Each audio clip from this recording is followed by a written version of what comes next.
মুহাম্মদ সাল্লাল্লাহু। আল্লাহ বললেন না না, উল্টা পাল্টা আবদার করো না, ওই নবুয়তি দিয়ে দেয়া হয়েছে।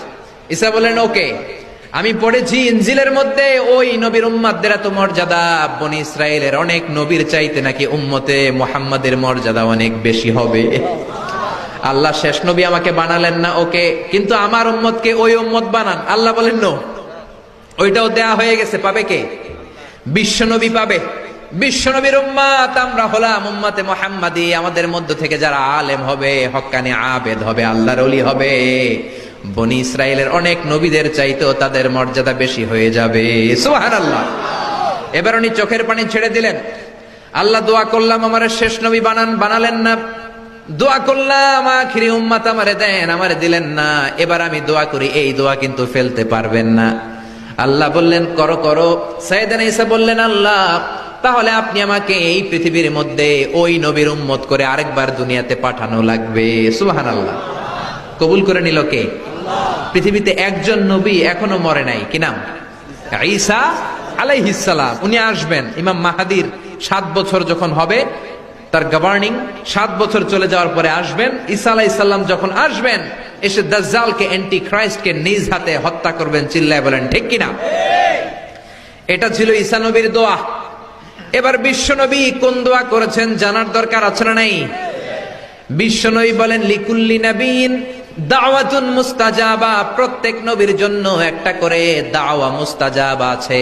আলেম যারা আছেন তারা বুঝবেন, দাওয়া মুস্তাজাবা মানে এমন দোয়া যেটা কবুল হয়ে যায়।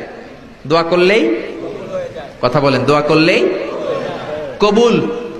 এরকম দোয়া রব্বুল আলামিন সব নবীকে একটা একটা করে দিয়েছেন। ওই দোয়াটা করলেই সেকেন্ডের মধ্যেই কবুল করে দেয় কে? আল্লাহ। সব নবী ওই দোয়া দুনিয়াতেই করে ফেলেছে। বিশ্বনবী বললেন লিকুল্লি নবীন দাওয়া মুস্তাজাবা। সব নবীর জন্য একটা স্পেশাল দোয়া আছে, দাও বিহা, যেই দোয়াটা নবীরা দুনিয়াতেই করে ফেলেছে। ওয়া ইন্নী আখতাবিউ দাওয়াতি শাফাআতান লি উম্মতি ইয়াউমাল কিয়ামাহ। আল্লাহু আকবার। আর আমি আমার দাওয়া মুস্তাজাবা স্পেশাল দোয়াটা এখনো করি নাই। আমার দোয়াটা এখনো আমি জমিয়ে রেখেছি।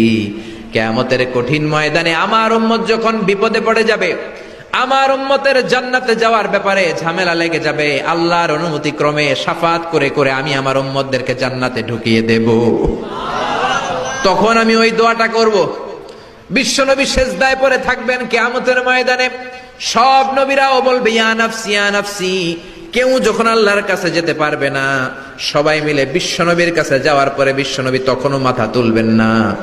বিশ্বনবী কপাল ঠুকে কেঁদে কেঁদে বলবেন রব্বি হাবলি উম্মতি। ও আল্লাহ আমার উম্মতকে আপনি মাফ করে দেন। সুবহানাল্লাহ। আল্লাহ বলবেন নবী ইরফা রাসাক, মাথা উঠান। সাল তুতা, আজকে যা চাইবেন তাই দিব। ইশফা তুশাফা, যারাই শাফাত করবেন আমার অনুমতি ক্রমে কবুল করে নিব। সুবহানাল্লাহ। বিশ্বনবী চাইলে ওই দোয়াটা দুনিয়াতেই করতে পারতেন অন্য নবীদের মতো, ঠিক কিনা? অন্য নবীরা যেমনি নিজেদের প্রয়োজনে ওই দোয়াটা দুনিয়াতেই করেছে, আমার নবীকে ওই রকম করেছে নাকি? তার মানে আমার নবীর আমাদের জন্য মায়া বেশি না কম? আমার জন্য রেখে দিয়েছেন ওই দোয়াটা, আপনার জন্য রেখে দিয়েছেন দোয়াটা, আমাদের জন্য দোয়াটা রেখে দিয়েছেন। আমরা যখন কিয়ামতের ময়দানে বিপদে পড়ে যাব, বিশ্বনবী দোয়া করে করে আমাদেরকে জান্নাতে ঢুকিয়ে দিবেন, ঠিক কিনা? বিশ্বনবী দুনিয়াতে কম আঘাত সহ্য করেন নাই। যেই লোকটার বাইরের চামড়া থেকে রগ দেখা যেত, রগের ভেতর দিয়ে যে রক্তগুলো দৌড়াদৌড়ি করে সেটাও দেখা যেত। সুবহানাল্লাহ। পৃথিবী এত সুন্দর মানুষ দেখে নাই। ওই লোকটাকে পাথর মেরে মেরে তায়েফের ময়দানে রক্তাক্ত করা হয়েছে 3 বার। আমি দেখে এসেছি এবার জায়গাটা। একবার আহত হলেন, আবার উঠলেন, আবার পাহাড়ের কাছে গেলেন, আবার মারা হলো, আবার পাহাড়ের ওই পাশে গেলেন, আবার মারা হলো। 3 বার পাথর মারা হলো। বিশ্বনবী নিজের কোনো প্রয়োজনে, নিজের স্বার্থের জন্য যান নাই। তায়েফবাসীদের জান্নাত